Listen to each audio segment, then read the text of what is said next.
Hello সুপ্রিয় শিক্ষার্থী, আমি ফারজানা আফরোজ। কেমন আছো তোমরা? আশা করছি ভালো আছো। আজকের ভিডিওটি নিয়ে এসেছি তৃতীয় শ্রেণীর শিক্ষার্থীদের জন্য। এটি তোমাদের বাংলাদেশ ও বিশ্ব পরিচয় বইয়ের একটি ক্লাস। এখানে তোমাদের 54 এবং 55 পৃষ্ঠা নিয়ে আজকে আলোচনা করব। এখানে বেশ কিছু ছক আছে, সে ছকগুলি আজ সুন্দর করে পূরণ করে তোমাদের বুঝিয়ে দেব। দেখো, প্রথমে আমরা দেখতে পাচ্ছি দুয়ে কি আছে, প্রবীণদের প্রতি দায়িত্ব। তাহলে আমরা সহজেই বুঝে যাচ্ছি এখানে আজকের ক্লাসে প্রবীণদের দায়িত্ব কর্তব্য সম্পর্কে আমরা জানার চেষ্টা করব। এখানে আমরা একটি ছবি দেখতে পাচ্ছি, সে ছবিতে একজন বয়স্ক লোক, বয়স্কদের প্রবীণ বলা হয়, এবং এখানে দুজন আরও শিশু আছে, একজন হচ্ছে মেয়ে এবং একজন হচ্ছে ছেলে। আমরা ছবিটি দেখব ভালো করে এবং এখানে আমাদের কিছু নির্দেশনা দেওয়া আছে, সেগুলির উত্তর দেওয়ার চেষ্টা করব। দেখো, উপরের ছবিটি পর্যবেক্ষণ করে নিচের প্রশ্নগুলো উত্তর বলি। তাহলে এই ছবিটি ভালো করে দেখো, এই মেয়েটির হাতে ঔষধ দেখা যাচ্ছে এবং ছেলেটির হাতে পানি দেখা যাচ্ছে। তার মানে হচ্ছে এই প্রবীণ লোকটি অসুস্থ, এই বৃদ্ধ মহিলাকে তারা ওষুধ খেতে সাহায্য করছে। আমরা এখন এক এক করে প্রশ্নের উত্তরগুলি দিব। ছবিতে বৃদ্ধ মহিলা কি করছে? আমরা জানি ছবিতে বৃদ্ধা মহিলা অসুস্থ অবস্থায় শুয়ে আছেন। আমরা এখানে উত্তরটি লিখে রেখেছি, বৃদ্ধা মহিলা অসুস্থ অবস্থায় শুয়ে আছে। মেয়ে শিশুটি কি করছে? মেয়ে শিশুটি ঔষধ দিয়ে সাহায্য করছে। ছেলে শিশুটি কি করছে? ছেলে শিশুটি বৃদ্ধা মহিলাকে ওষুধ খাওয়ানোর জন্য পানি দিয়ে সাহায্য করছে। তারপরে দেখো, 4 নম্বরে আছে কি, বৃদ্ধা মহিলার সাথে ছেলে এবং মেয়ের সম্পর্ক কি হতে পারে? বৃদ্ধা মহিলাদের সাথে, মহিলাটির লিখবে বন্ধুরা, এখানে টাইপিং মিস্টেক হয়েছে। বৃদ্ধা মহিলাটির সাথে ছেলে এবং মেয়েটির দাদি অথবা নানি হতে পারে। বৃদ্ধা মহিলাটি ছেলে এবং মেয়েটির দাদি অথবা নানি হতে পারে। এভাবে দিয়ে দিলেই তোমাদের উত্তরটি সুন্দর হয়ে যাবে। এবার চলো, নিচে কিছু পাঠ্যাংশ আছে সেটুকু পড়ার চেষ্টা করি। পাঠ্যাংশটুকু কি, অনেক পরিবারে দাদা দাদি, নানা নানি কিংবা অন্য কোনো বয়োজ্যেষ্ঠ ব্যক্তি রয়েছেন।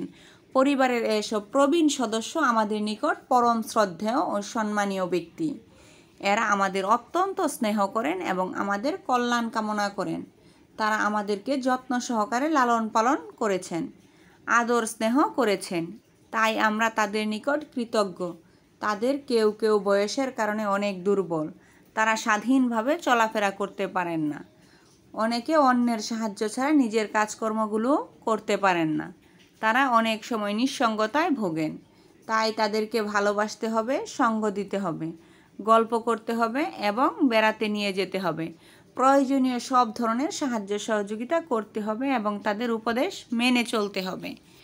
তাহলে আমরা আমাদের পরবর্তী পৃষ্ঠায় দেখতে পাচ্ছি, এখানে উপরের পাঠ্যাংশটুকু পড়ে আমার পরিবারের প্রবীণ সদস্যদের প্রয়োজনগুলো লিখি। তাহলে তোমরা এখানে উপরের পাঠ্যাংশটুকু আমরা অলরেডি পড়া সম্পন্ন করেছি। এখানে আমরা কি করব, প্রবীণ সদস্যদের প্রয়োজনগুলো লিখব। তোমাদের সুবিধার জন্য স্লাইডটি আমরা এখানে রেখেছি। প্রবীণদের ভালোবাসতে হবে, সঙ্গ দিতে হবে। 2, প্রবীণদের সাথে গল্প করতে হবে, তাদের নিয়ে বেড়াতে যেতে হবে। 3, তারা অসুস্থ হলে সেবা করতে হবে। এবার আমরা গতে আরেকটি ছক দেখতে পাচ্ছি, যদিও আমাদের এই ছকটিও পূরণ করা। আমি আমার পরিবারের প্রবীণ সদস্যদের প্রতি কি কি দায়িত্ব পালন করতে চাই তা নিচের ছকে লিখি।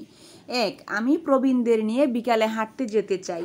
2, তাদের সাথে প্রতিদিন নির্দিষ্ট সময়ে গল্প করতে চাই। 3, প্রবীণরা অসুস্থ হলে আমি তাদের সেবা করতে চাই। তাহলে তোমরা চাইলে অন্যগুলিও লিখতে পারো অথবা এগুলিও নোট করে নিতে পারো। দেখো, এবার আমি দেখতে পাচ্ছি এখানে পরিবারের প্রবীণ সদস্যদের প্রতি আমাদের কেন দায়িত্ব পালন করা উচিত তা নিচের ছকে লিখি। 1, প্রবীণ সদস্যরা বয়সের কারণে অনেক দুর্বল, তাই আমরা কি করব, তাদের প্রতি দায়িত্ব পালন করব। 2, তারা স্বাধীনভাবে চলাফেরা করতে পারে না। 3, অনেক সময় অন্যের সাহায্য ছাড়া তারা চলতেও পারে না, তাই আমরা তাদের প্রতি দায়িত্ব পালন করব। সুপ্রিয় শিক্ষার্থী, এরই মধ্য দিয়ে আমাদের আজকের ক্লাসটি শেষ হতে যাচ্ছে। যদি আমার ক্লাসটি ভালো লেগে থাকে, উপকারে এসে থাকে, তাহলে অবশ্যই চ্যানেলটি সাবস্ক্রাইব করে পাশে থাকবে এবং শেয়ার করে অন্যদেরকে দেখার সুযোগ করে দেবে। পরবর্তী ক্লাস দেখার আমন্ত্রণ জানিয়ে এখানেই শেষ করছি। ধন্যবাদ সবাইকে।